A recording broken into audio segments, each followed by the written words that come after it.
faire des frites tantôt.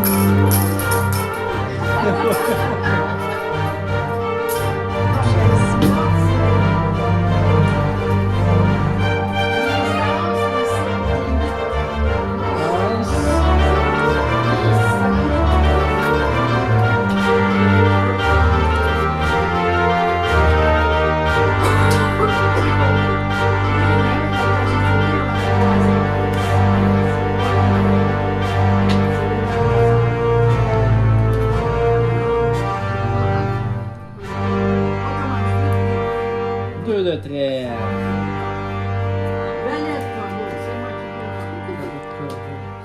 Sept de trait, c'est moi qui l'ai. Je pense que...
commence à avoir des bonbons de neige.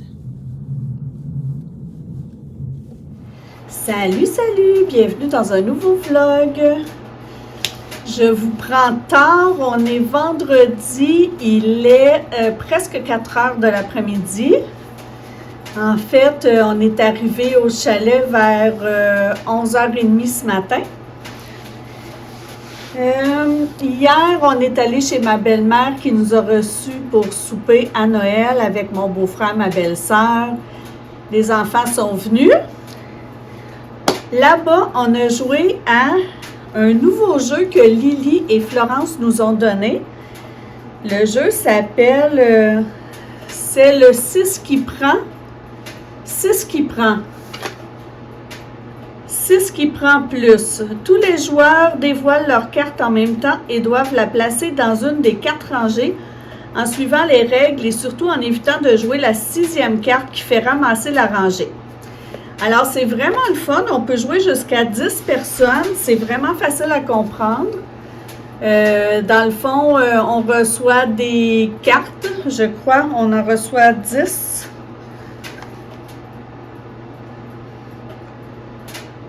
Ouais, je crois qu'on reçoit 10 cartes.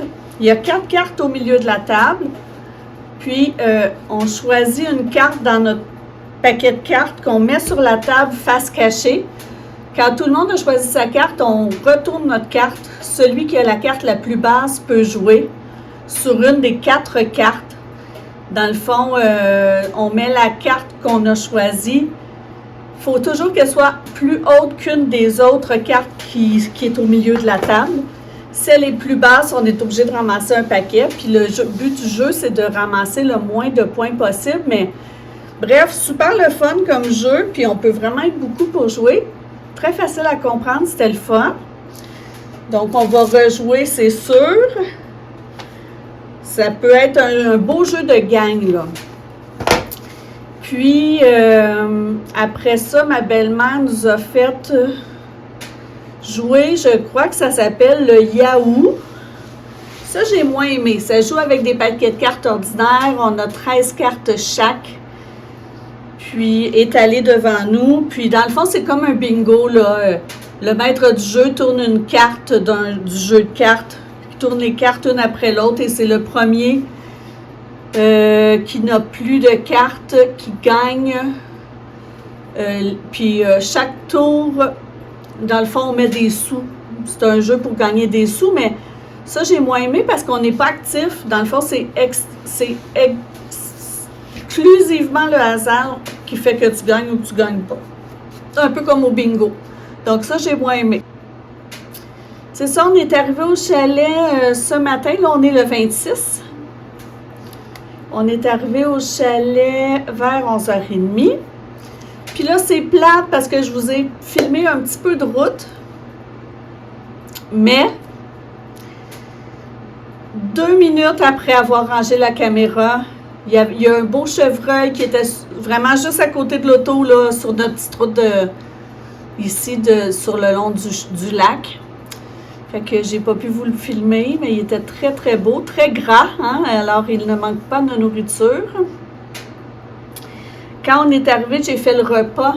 C'était l'heure de dîner. Puis après le dîner, je me suis couchée. J'étais vraiment fatiguée. Pourtant, hier, moi, je me suis couchée à 10h30. En revenant de chez ma belle-mère, je me suis couchée. J'étais vraiment fatiguée. Je me rends compte qu'à force, les chimios me fatiguent beaucoup. Puis que quand j'ai une activité, ça me prend beaucoup plus de temps à m'en remettre. Mais il m'en reste une. En attendant que le dîner cuise, j'ai terminé mon livre que j'étais en train de lire. Alors, Félicité, 3e tome, Le salaire du péché. Alors, j'aime bien vraiment là, cette petite saga-là de Félicité.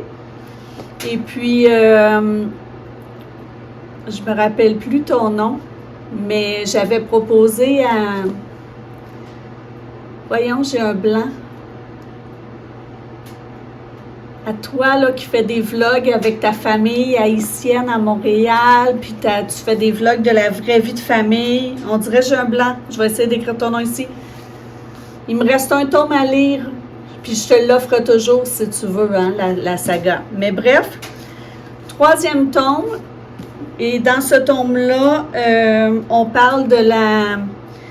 on parle en 1885 de la variole qui fait rage à Montréal et qui tue beaucoup, beaucoup, beaucoup de Canadiens français. Toujours romancé avec les personnages du tome 1, du tome 2. Très intéressant. Ça nous fait apprendre des nouvelles choses là, sur Montréal au temps de la variole. Et là, je vais commencer ce soir le tome 3 de la saga des 7 sœurs de Lucinda Riley. Alors, c'est quand même un bon livre, là. Je crois qu'il a, je vais vous dire ça, il a 661 pages. Et c'est ça, je dois le lire parce que je sais qu'il est en file pour les réservations à la bibliothèque. Donc, je vais lire lui, mais je dois aussi lire mon livre du cercle de lecture. Donc, ce soir, je commence celui-ci. Les 7 sœurs, c'est un monsieur très riche qui n'avait pas d'enfant, pas de conjointe. Et puis, au fil des années, il a adopté des jeunes filles, des petites filles, 6 petites filles qui venaient d'un peu partout à travers le monde. Et puis là, à un moment donné, il meurt. Et lorsqu'il meurt, il laisse à chacune des filles des coordonnées GPS. Ouais. Longitude, puis tout ça, là, pour leur donner un point de départ si jamais elles veulent savoir d'où elles viennent. Puis dans chaque tome, en tout cas le premier, le 2, on voit l'histoire d'une des... pas l'histoire d'une des sœurs, on voit le cheminement d'une des sœurs dans chaque histoire, dans chaque livre, dans chaque tome, excusez-moi. C'est une des sœurs qui part à la recherche d'où elle vient avec les coordonnées que son père lui a laissées en mourant. Donc là, je suis rendue au tome 3, La sœur de l'ombre. Voilà. Là, mon chum il est dans le garage en train de faire un autre projet. Moi, je vais faire la vaisselle. Je viens de me réveiller de ma sieste. Je vais faire la vaisselle, puis ensuite du casse-tête. Je crois que je vais être très, très, très tranquille aujourd'hui. Puis déjà, comme je vous dis, il est rendu 4 heures. Donc, je m'en vais faire ça.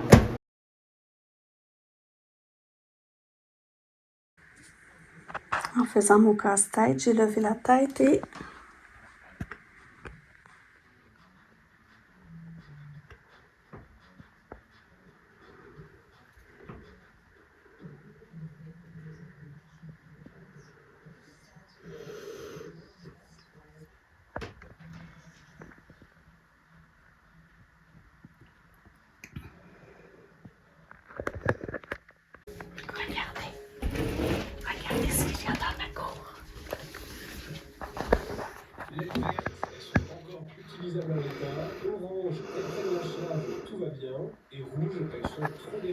sauver, donc recyclage. Alors là, je vous avoue, je ne m'attendais pas du tout à ça. Sur 199 piles, 28 étaient vertes et seulement 6 étaient rouges. Pour les vertes, je pense que je ne peux pas recharger contre 165 qui sont régénérables. Alors que pourtant, dans mes tests, j'y suis allé fort et que ça fait des années que les piles elles sont dans un carton 90 volts en dessous. C'est un petit bébé, hein? Ouais, il est tout touffu. Petite marge de sécurité. En faisant ça, on mesure la capacité de la pile neuve en milliampères-heure sur la quantité d'énergie normale que la pile. Je l'ai recharger avec exactement la même méthode de 0,1 ampère et 0,95 volts. On obtient donc un deuxième score de capacité qui est celui de la première recharge, soit la quantité réelle d'énergie que l'on peut utiliser de la pile après avoir été régénérée une fois. J'enchaîne les cycles de charge-décharge en mesurant la capacité à chaque fois jusqu'à ce que le Regenbox n'accepte plus la pile. On aura donc pour une même pile sa quantité d'énergie neuve ainsi que sa quantité d'énergie régénérée. Et si on fait la somme de tous les régénérés, on aura la quantité totale d'énergie qu'on arrive à puiser de la pile jusqu'à sa mort. Et on verra avec le prix de l'appareil rapporté à l'économie de pile qu'on fait si c'est rentable ou non. Évidemment, je ne vais pas faire ça sur une seule pile, j'en ai choisi 4 différentes qui sont simplement les 4 meilleures piles jetables AA en capacité que j'ai pu mesurer. On retrouve la Energizer Max, la Tronic de Lidl, la Auchan IAA et la GP Ultra Plus. Sachant que je soupçonne très fortement les 3 premières d'être exactement les mêmes piles sous une étiquette différente. Si vous êtes curieux de savoir pourquoi, je vous invite à aller voir mon test complet. Et pour chaque pile, on ne va pas en mesurer une, mais 2 et faire la moyenne. Chaque étude a ses limites, les miennes n'échappent pas. Est-ce que vous voyez mes belles joues rouges? C'est parce que je viens de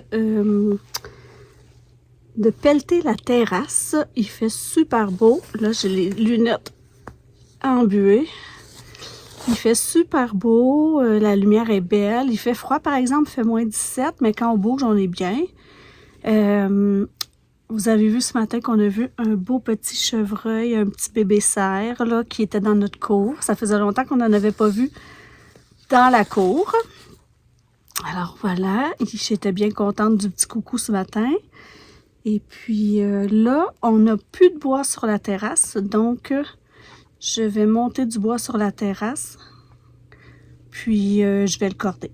C'est ce que je vais faire.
vont se faire. Ils vont faire la construction. Ils vont faire une construction.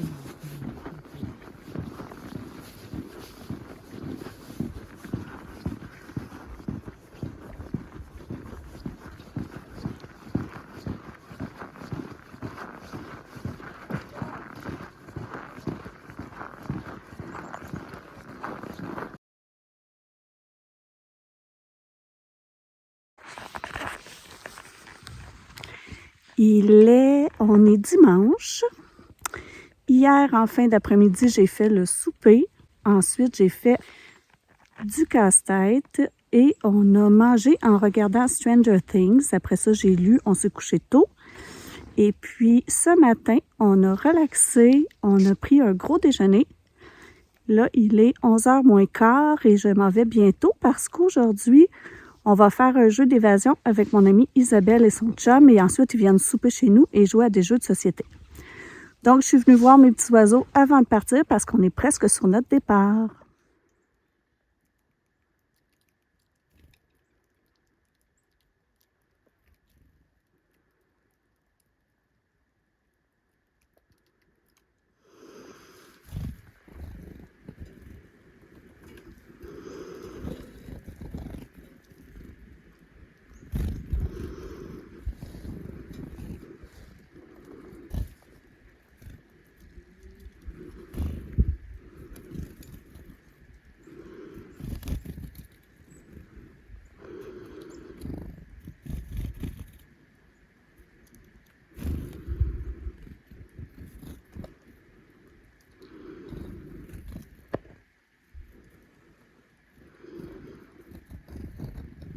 Salut!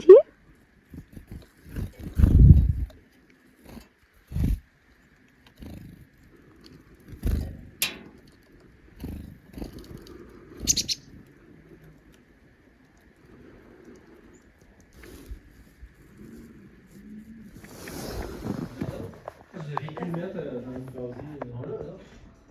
On a pris chacun, on aurait pu se mettre tout ensemble.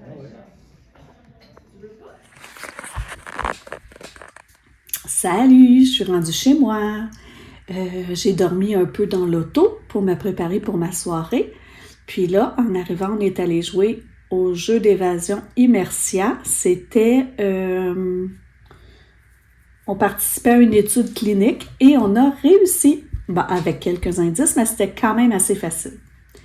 Donc là, je vous dis au revoir. Ce sera le dernier vlog de 2025.